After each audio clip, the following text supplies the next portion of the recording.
అందరికీ నమస్తే. నేను మీ Shweta. Welcome to Tanvika kitchen. ఈరోజు వీడియోలో నేను చేయబోతున్న రెసిపీ వచ్చేసి సాంబార్ రెసిపీ. అదే మసాలా పెసల సాంబారు. ఈ సాంబార్ ఎలా చేయాలి, ఏ విధంగా చేయాలి అని చూపించబోతున్నాను. ఈ సాంబార్ కొంతమందికి తెలిసి ఉండొచ్చు, తెలిసి ఉండకపోవచ్చు. అలాంటి వాళ్ళ కోసం ఈ సాంబార్ రెసిపీ చేసి చూపించబోతున్నాను. తెలియని వాళ్ళకి చాలా యూజ్ అవుతుంది. పెసలతో చాలా రెసిపీస్ చేయొచ్చు. కానీ ఇలాంటి ఒక మసాలా సాంబార్ ముద్దతో కానీ, రైస్తో కానీ, చపాతీ పూరీలో కానీ ట్రై చేసి చూడండి, చాలా బాగుంటుంది. ఈ రెసిపీ ఎలా చేయాలి, ఏమేమి ఇంగ్రీడియంట్స్ కావాలి అని చూద్దాం రండి. ఇక్కడ నేను 1 కప్ ఆఫ్ పెసలు తీసుకుంటున్నాను. అలానే 2 మీడియం సైజ్ బంగాళదుంపలు కట్ చేసి వాటర్ వేసి పెట్టుకున్నాను. అలానే ఒక హాఫ్ కప్ ఎండు కొబ్బరి పొడి, 2 టమాటో పెద్ద సైజ్ టమాటో కట్ చేసి పెట్టుకుంటున్నాను. ఒక అర్ధం కొత్తిమీర, అంటే ఒక పిడికెడు కొత్తిమీర, ఒక పెద్ద ఆనియన్ 2 కట్ చేసి పెట్టుకుంటున్నాను.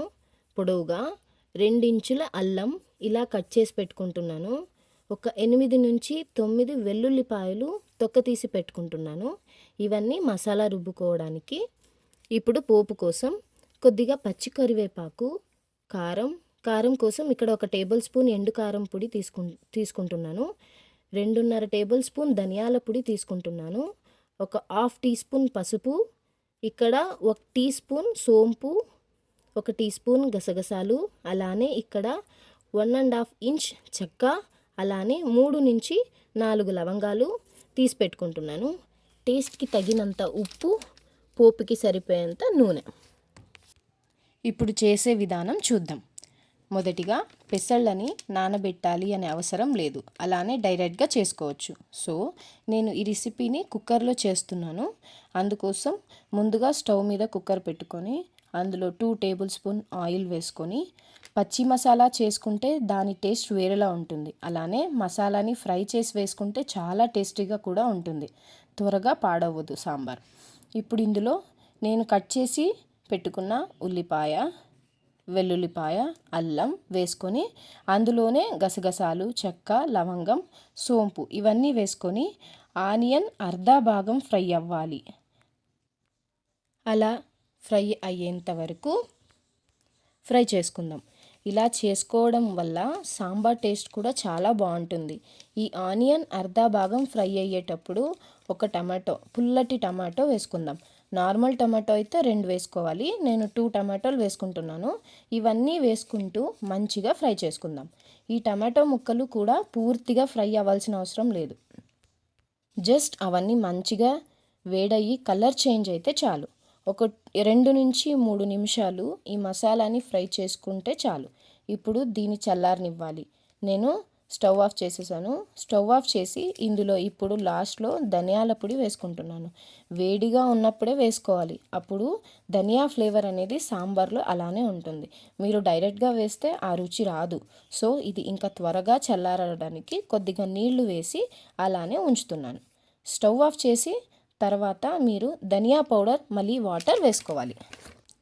ఇప్పుడు ఇది చల్లారిన తర్వాత మిక్సీ జార్లో ఈ మసాలాతో పాటు గుప్పెడు కొత్తిమీర, మరి ఎండు కొబ్బరి పొడి, కొబ్బరి చాలా నచ్చితే చాలా కూడా వేసుకోవచ్చు. ఎందుకంటే మసాలా సాంబార్కి కొబ్బరి తక్కువ వేసుకుంటే కొందరికి గ్యాస్ట్రిక్ ప్రాబ్లం ఉంటుంది కదా, అలాంటి వాళ్ళ కోసం తక్కువ వేసుకొని మంచిగా బ్లెండ్ చేసుకోవాలి. ఇప్పుడు మిక్సీ వేయడం అయిపోతుంది. ఇప్పుడు కుక్కర్లో చేసి చూపిస్తున్నాను. ఇప్పుడు ఇందులో 2 టేబుల్ స్పూన్ ఆయిల్ వేసుకొని వేడయ్యాక అందులో కొద్దిగా పచ్చి కరివేపాకు, అలానే కట్ చేసి పెట్టుకున్న బంగాళదుంపలు, అలానే పెసలు వేసుకుంటున్నాను. పెసళ్ళని మంచిగా రాళ్ళు లేకుండా కడిగి తీసుకుంటున్నాను. ఇప్పుడు దీనికి ఒక 2 నిమిషాలు చేసుకోవాలి ఫ్రై. అలానే మీరు కావాలంటే ఇందులో మీకు నచ్చిన వెజిటేబుల్స్ వేసుకోవచ్చు, అంటే కాలీఫ్లవర్, క్యారెట్, బీన్స్, వంకాయ అలా వేసుకోవచ్చు. డిఫరెంట్గా కావాలి అంటే బై ఛాన్స్ మీరు చపాతీలోకి చేసుకోవాలంటే మిక్స్ వెజిటేబుల్స్ వేసుకోవచ్చు, చాలా బాగుంటుంది. సో ఇప్పుడు నేను ఇందులోకి పసుపు, కారం పొడి వేసుకుంటున్నాను. మీకు కారం రెడ్ కలర్ వద్దు అనుకుంటే, గ్రీన్ కలర్ టేస్ట్ కావాలి అనుకుంటే పచ్చిమిర్చి మళ్ళీ కొత్తిమీర కొద్దిగా ఎక్కువ వేసుకొని చేసుకోవచ్చు. అది కలర్ గ్రీన్ కలర్లో వస్తుంది, అది కూడా టేస్ట్ చాలా బాగుంటుంది. తినడానికి. నేను కారం పొడి యూస్ చేశాను. ఇప్పుడు ఈ మసాలా అంతా వేసుకొని, ఈ మసాలా కూడా పచ్చి వాసన ఉంటుంది కదా, అది కూడా పోవాలి. సో అలా పోవడం వల్ల సాంబార్ టేస్ట్ చాలా బాగుంటుంది. అలానే 1 డే ఫుల్ పెట్టినా పాడైపోదన్నమాట. అందుకే ఎండాకాలంలో ఎలాంటి వెరైటీ సాంబార్ చేసినా త్వరగా పాడైపోతుంది. సో నేను చెప్పే విధంగా మీరు ట్రై చేస్తే పాడైపోదు. 1 డే మొత్తం పెట్టినా పాడైపోదు.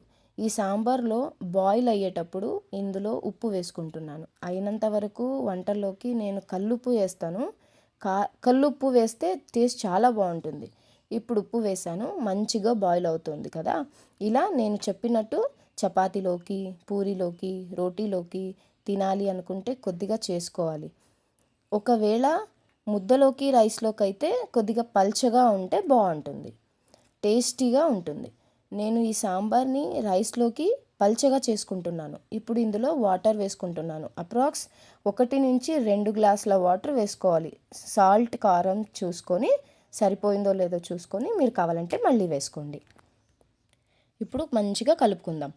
కలుపుకున్న తర్వాత దీన్ని మీడియం ఫ్లేమ్లో 3 నుంచి 4 విజిల్స్ వచ్చేలా చూడండి.